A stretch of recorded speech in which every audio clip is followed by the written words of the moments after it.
Assalamualaikum warahmatullahi wabarakatuh.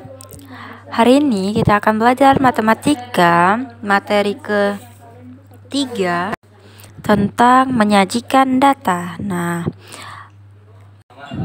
pada materi sebelumnya kita telah membahas tentang membaca dan menafsirkan sebuah data. Nah, kalau untuk materi yang ini yaitu tentang menyajikan sebuah data. Data yang disajikan dapat berbentuk tabel, diagram gambar, diagram batang, serta diagram garis dan diagram lingkaran.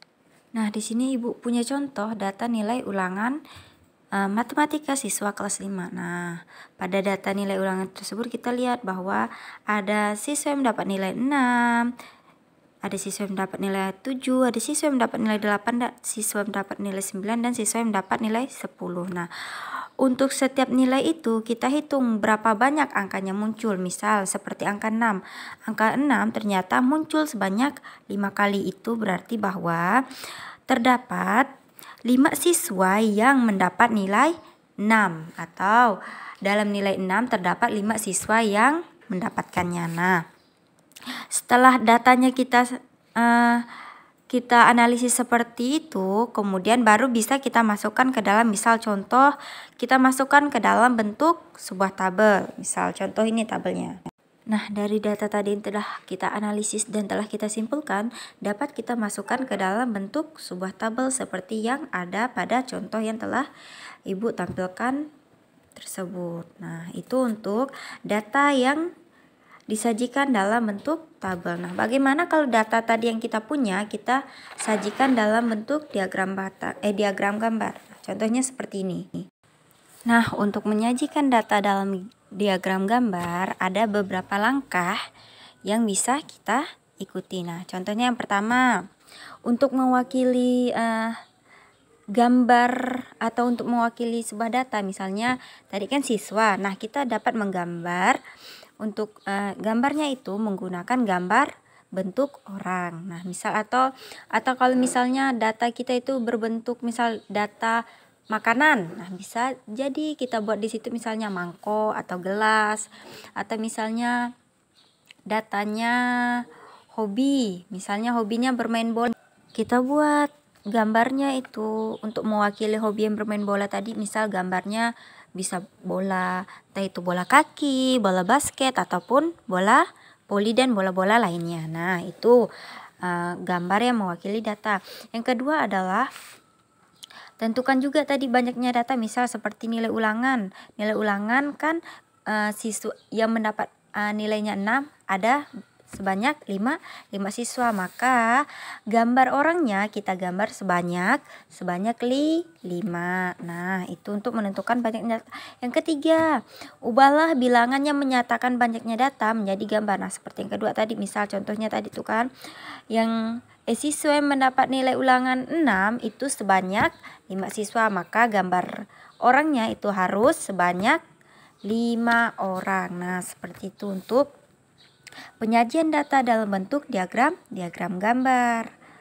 Selanjutnya itu menyajikan data dalam bentuk diagram batang. Nah, kalau untuk diagram batang ini dia masih sama seperti penyajian yang di atasnya tadi. Nah, di situ ada langkah-langkah yang harus diikuti dalam membuat atau menyajikan data dalam bentuk diagram batang. Nah, seperti yang terlihat pada gambar tersebut. Pertama, buatlah sumbu tegak dan sumbu mendatar. Nah, kedua, tuliskan bilangan-bilangan yang akan menyatakan banyaknya data di sumbu tegak.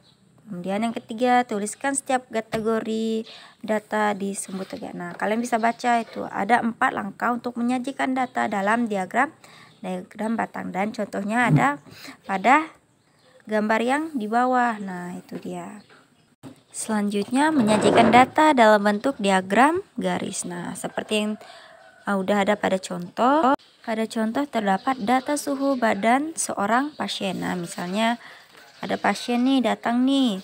Dia datang pada pukul 8, pukul 9, pukul 10 sama pukul 11. Nah, pada pukul 8 ketika diperiksa ternyata suhu badannya itu mencapai 39 derajat Celcius. Nah, pada pukul 9 dia datang lagi nih untuk periksa lagi nih suhu badannya. Ternyata suhu badannya itu turun dari 39 ke 37. Maka tadi datanya setelah kita buat data garis horizontal dan vertikal, kita buat titik-titik. Misal tadi pada pukul 8 titiknya itu di angka 39.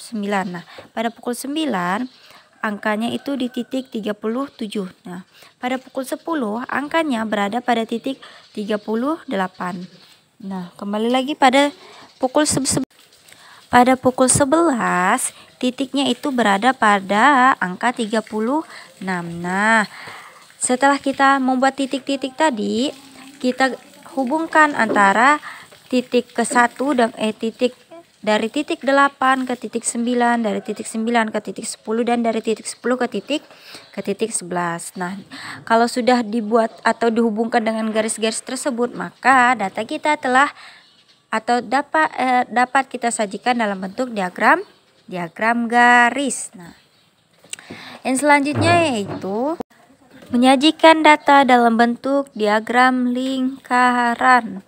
Nah, langkah-langkah dalam menyajikan data dalam bentuk diagram lingkaran, yang pertama, kita menentukan jumlah seluruh datanya. Seperti tadi, misal pada nilai ulangan umum, nilai ulangan matematika tadi, kita tentukan ada berapa banyak siswanya. Nah, kalau udah ditentukan seperti itu, selanjutnya baru kita menentukan besar sudut atau persentase dari setiap kategori data dengan cara berikut. Nah, kan di situ sudah ada rumusnya. Misal untuk menentukan besar sudut, tadi banyak setiap datanya berapa dibagi jumlah seluruh data. Misal tadi untuk nilai ulangan hariannya yang dapat 6. Nah, misal banyak setiap data yang nilai ulangan hariannya 6, itu ada 5 siswa. 5 siswa per di bawahnya jumlah seluruh data tadi misalnya 32 siswa. Semua siswa kelas 5 itu ternyata ada 32, dan berarti 6 per 32 dikali 360